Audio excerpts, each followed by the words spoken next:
Hello and welcome to the third episode, not counting the pilot, of Pod Save the Queen. On I got three shows I'm gonna talk about today. I'm gonna start with the first show of that is Alan Davies as Yet Untitled. This show airs on Dave on Tuesdays. And for you Americans not knowing what Dave is, Dave, and this was explained to me by a friend of mine from Wales actually, um, who he explained Dave as it's generally where I believe it's the parent company is partially owned by BBC as well, but this is me, but it's where a lot of the licensing stuff goes to Dave. So after the show airs on BBC or Channel 4 or wherever, or ITV, it will appear on Dave. But they also do some original shows as well. This being one of them. And last week I talked about Dara O'Brien's School of Hard Sums. Well, this show, and I I hate that I get to this every time, but this show would be perfect in America, because what this show is you have Alan Davies and four other comedians, so you got five comedians total, sitting around a table in theater in the round style, where the audience is all around them. And if you don't know what theater in the round is, Dane Cook's Vicious Circle was stand-up done theater in the round. It just means your stage is here, audience is all around, surrounding. Sorry, theater nerd thing coming out of me there. But they're just sitting around a table talking about stuff, talking about the different different stories, that like things that happened to them. This episode that I saw had Stephen Mangum, Sarah Millican, Zoe Lyons, and I'm blanking on the other dude's names. Hal. Oh gosh, I'm blanking on it. But he's very, very good, very great stand-up comedian. And it's just them talking about stuff, and it's like, this is basically that behind-the-scenes thing of when comedians are together, and it's not like, oh, we're filming this for a thing. It's just they're hanging out. It's very much what it felt like. And it's a great show. Oh my gosh, I cannot believe how amazing this show is. I mean, it's just, it's so wonderful. The second show is the Channel 4 show 8 out of 10 Cats Does Countdown. Now, this show is 8 out of 10. It's a combination of the show 8 out of 10 Cats, featuring. So it has Jimmy Carr, who is the host of 8 out of 10 Cats, hosting this, and the two captains from 8 out of 10 Cats, Sean Locke and John Richardson, are the captains of the two teams on Countdown. And they switch between this and regular 8 out of 10 Cats. Like, whenever 8 out of 10 Cats is done, then usually they're going to do or Cats Does Countdown, as they say for short. And this show is so funny. Like, you're sitting there doing these anagrams or these math problems, but then it's like there's a comedy element too. Sort of like if you take the serious form of Jeopardy and then throw in the SNL parody bits of Jeopardy in a way there too.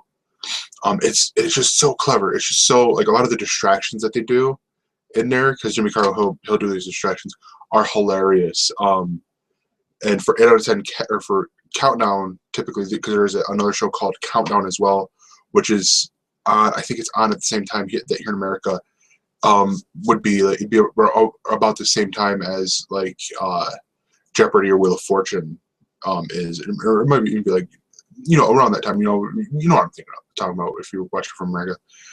But it's very much one of those types of original Countdown is. But this one, it's just, we're gonna turn it on its head, and it's just, oh my gosh, it's so clever to see this. And then you're like, and like I was watching this yesterday after Saturday Night Live, which I'll probably talk about tomorrow on What Else Is On.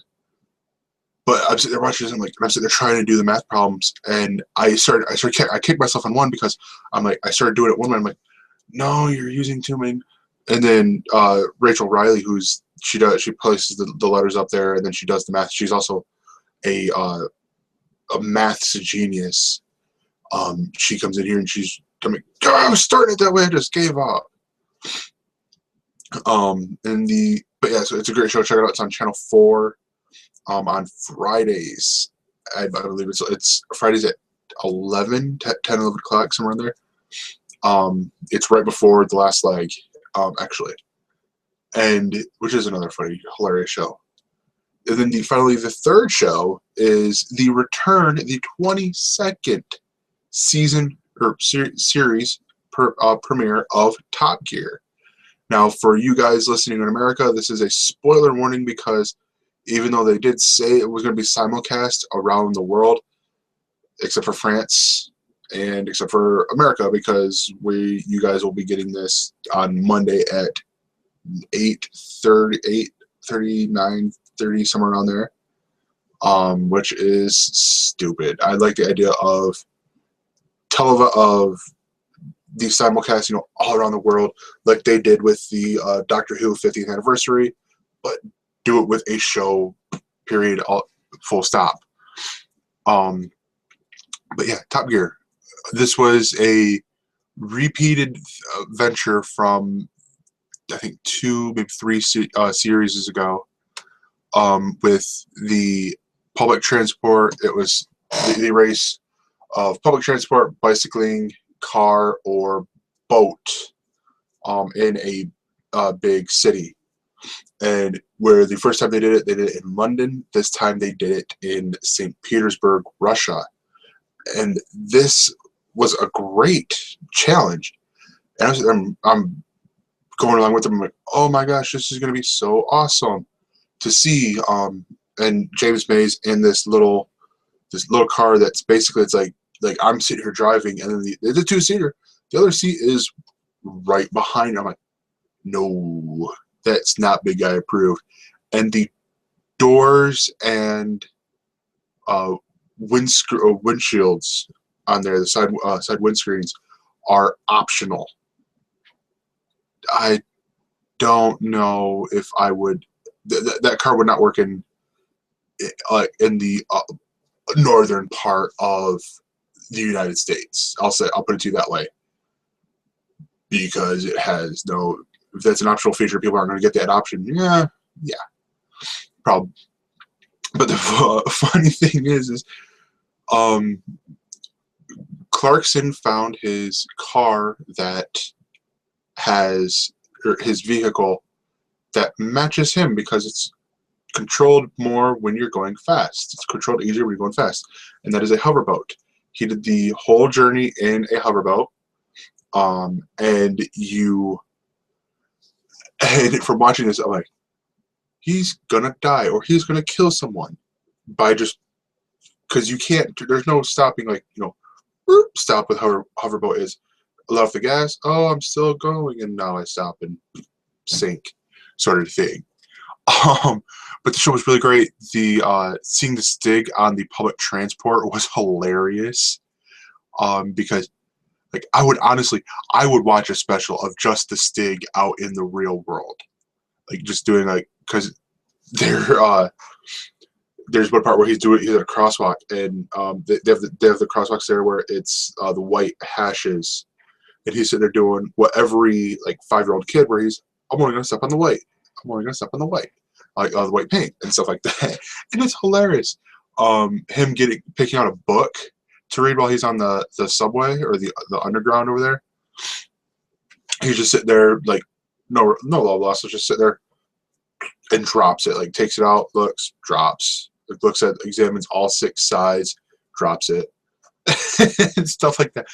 It's the people, the writers, whoever is in charge of writing for the Stig, it's phenomenal. It's all I gotta say. and then the car that they tested was the Lamborghini Hurricane, which is the review is interesting. I'll put it to you that way. I'm not going to spoil the review. And then Ed Sheeran was the star in a reasonably priced car, who I think a toddler could drive better than he did. And that's saying that because of the fact that he is of the, it seemed like with him driving with the test footage, he's of the Clarkson mindset of power sort of deal. But that wraps it up here for me. I will be on tomorrow doing what else is on, where I might mention Top Gear again, but you can follow us at Twitter at eltsnerds. You can send us mail at eltsnerds.com, or if you want to, you can send it to our Gmail at eltsnerdshow@gmail.com. And you can follow us on Facebook at facebook.eltsnerds.com. And subscribe to us right here at YouTube, or if you're finding this from somewhere else, go to eltsnerds.com to find our YouTube page. This has been Pod Save the Queen. I just scratched my face because my beard itches. And I'll see you tomorrow. Bye.